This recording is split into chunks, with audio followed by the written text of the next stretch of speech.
নমস্কার সকলকে আমার টক মিষ্টি পরিবারে স্বাগত জানাই। আশা করছি সবাই ভালো আছেন, আমিও ভালো আছি। এখন বাজে দুপুর 1:30 মতো। আজকে সকালবেলা ঘুম থেকে উঠতে দেরি হয়ে গেছে, প্রায় 10:30টায় উঠেছি ঘুম থেকে। দুপুরবেলা ঘুম ভেঙে গেছিলো আর ঘুমাতে পারিনি, তাই এই জন্য বেলা হয়ে গেছে। তারপর ঘুমিয়ে পড়েছি, বেলা হয়ে গেল এই জন্য। তো যাই হোক, সকাল থেকে কালকে রাতেও 3খানা নারকোল ছাড়িয়েছে কিনে এনে, নারকোলের নাড়ু বানাবো। তো নারকোলগুলো খোলা থেকে বার করে পিস পিস করে দিয়েছিল। আমি আবার তা থেকে উপরে যে পাতলা একটা খোলা থাকে ওটাকে ছাড়িয়ে বসে বসে কুড়লাম। আমার হাত ব্যথা হয়ে গেছে, আর নারকোল নাড়ু খাওয়া নয়, হাত ব্যথা হয়ে গেল। তো যাই হোক, এখন এবার বসেছি গুড় দিয়ে মাখিয়ে তারপরে নাড়ু করব, তারপর রান্না করব। এই যেতে গুড় আছে, আর এই যে 1 থালা নারকোল নাড়ু, নারকোল গুঁড়ো হয়ে গেছে। এবার যদি লাগে যে চিনি আছে, চিনি দেব। আশা করছি এতটা গুঁড়ো হয়ে যাবে। আমি মাখিয়ে নেব, তারপরে নাড়ু করব। এই যে আমার নারকোল নাড়ু 1 থালা হয়েছে, সেই করেছি দুপুরবেলা। তারপরে ভাত খেয়ে রেস্ট নিলাম।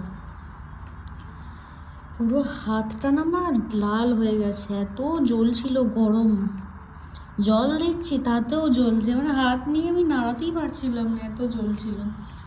নাড়ু পাকানো বড্ড কষ্টের। তো এখন ঠান্ডা হয়ে গেছে নাড়ুগুলো, এগুলো এবার এই যে ডিপের মধ্যে তুলে রাখবো সুন্দর করে। একটা একটা করে সাজিয়ে রাখি, তারপর বরকে খাইয়ে আপনাদের জানাবো যে নাড়ু আমার কেমন হয়েছে। যদিও এটাও প্রথমবার, কারণ আমি এর আগে কখনো বানাইনি। আমার মা বানাতো, আমি খেতাম। তো যাই হোক, ধীরে ধীরে দেখছি আমি আমার মা হয়ে উঠছি। আমার মা যেগুলো করতো সেগুলো এখন আমি সব করছি। তো চলুন এগুলো এখন গুছিয়ে নিই। এই যে 1 টিফিন বাক্স হয়ে গেছে দেখুন। যদিও এক একটা সাইজ মানে এক সমান হয়নি, যে একটা ছোট একটা বড় এরকম সাইজের হয়েছে।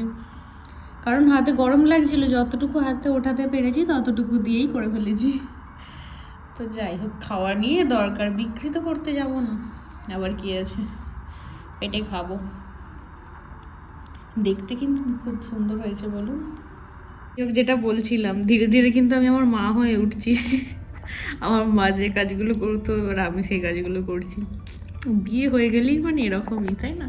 তো বাড়িতে থাকলে হয়তো শাশুড়ি মা করতো, এগুলো করে খাওয়াতো। এখানে আর কে করে দেবে, আমাকে নিজেকেই করতে হবে, তাই না? তো যখন আমরা বাড়ি থেকে আসি এখানে লাস্ট টাইম, তো নারকোল কিছুতেই পাওয়া যাচ্ছিল না, এত নারকেলের ক্রাইসিস ওখানে। মানে 50 টাকা 60 টাকা দেবে, তাতেও নারকেল পাওয়া যাচ্ছিল না। আর এইগুলো মানে 30 টাকা করে 3টে নারকেল নিয়ে আসছে। তো নারকোল নাড়ু খাওয়ার ভীষণ ইচ্ছা ছিল, মাকে বলেছিলাম, শাশুড়ি মাকেও বলেছিলাম যে নারকোলের নাড়ু বানিয়ে দিতে নিয়ে যাবো। লাস্ট তো আমার ঠাকুমা শাশুড়ি মারা গেল, তার জন্য কিছু বানানোই হলো না। আমরা হঠাৎ করেই চলে এলাম ফ্লাইটে, তো যার জন্য বানানোও হয়নি, খাওয়াও হয়নি। এতদিন পর এই পিঠে বানানোর পর থেকে আমার নিজের মধ্যে না একটু সব কিছু বানানোর আগ্রহটা বেড়ে গেছে। তো তার জন্য নাড়ু বানিয়ে ফেললাম। ওকেই বললাম যে গুড় পড়ে আছে, তাহলে তুমি নারকেল নিয়ে এসো, একদিন নাড়ু বানাবো। তো 1 টিফিন বাক্স হয়ে গেছে, এবার খেতে থাকি। কত খাবো দুজনে, এই মিষ্টি জিনিস একটার বেশি খাওয়া যায় না, তাই না? তো ঘুরতে ফিরতে একটা করেই খাবো না হয়। তো এখন বাজে 4:45, তো সে ডিউটি থেকে আসবে, কিন্তু তার আগে আমাকে ফলগুলো কেটে রাখতে হবে। বেদানা আছে, বেদানাগুলো করে ছাড়িয়ে রাখি, নাহলে না ছাড়িয়ে রাখলে খাওয়া হয় না দুজনেরই। কারণ তখন বসে বসে ছাড়িয়ে তারপর ডিউটি থেকে এলে দুজনে মিলে খাবো। চলুন ততক্ষণ ছাড়িয়ে নিই। তো বরকে নারকেল নাড়ু খাইয়েছি, তো বর বলল খুব ভালো হয়েছে এবং দেখতেও সুন্দর হয়েছে নারকেল নাড়ু। আমি বললাম যে ছোটো বড় হয়েছে, যে ঠিক আছে, বিক্রি করতে যাবে নাকি, খাবোই তো। তো ভালোই লাগলো। তো আমি যেহেতু ওকে নারকেল নাড়ু খাইয়েছি, তার জন্য ও আমাকে চিকেন রান্না করে খাইয়েছে। এই যেই চিকেনটা ও রান্না করেছে আজকে, তা ওর চিকেন রান্নাও ভালো হয়েছে, তাই আমি ওকে একটুখানি প্রশংসা করে দিলাম। চলুন, আজকে রাতের ডিনারে এটাই ছিল, চিকেন, বরের হাতে রান্না করা আর ভাত সঙ্গে স্যালাড, এটা দিয়ে আজকে রাতের ডিনারটা করে নিই। চলুন তাহলে আজকের ভিডিওটা এখানেই শেষ করি। সবাই ভালো থাকবেন, সুস্থ থাকবেন, টাটা।